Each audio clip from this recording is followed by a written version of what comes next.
নির্বাচন নির্ধারিত সময়েই হবে, একদিনও দেরি হবে না।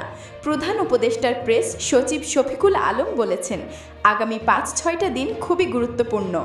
নির্বাচন নির্ধারিত সময়েই হবে, একদিনও দেরি হবে না। বৃহস্পতিবার ৩১ জুলাই বিকেলে সচিবালয় গণমাধ্যম কেন্দ্রে Bangladesh secretariat reporters forum BSRF আয়োজিত BSRF সংলাপে তিনি এই কথা বলেন। শফিকুল আলম বলেন, একটা বিষয় নিশ্চিত থাকেন, ইলেকশন বা নির্বাচন দেরি হবে না। অধ্যাপক ইউনূস নির্বাচনের যে সময় বলেছেন তার থেকে একটা দিনও দেরি হবে না। প্রেস সচিব বলেন, তিনি ডক্টর ইউনূস বলেছিলেন এপ্রিলের প্রথমে, তারপর আমরা লন্ডনে বলেছি যদি অনেকগুলো সংস্কার হয়, কাজগুলো এগিয়ে যায়, সেক্ষেত্রে এটা ফেব্রুয়ারিতে হবে। আমরা সেই জায়গা এখনও আছি, এটা একটা দিনও দেরি হবে না।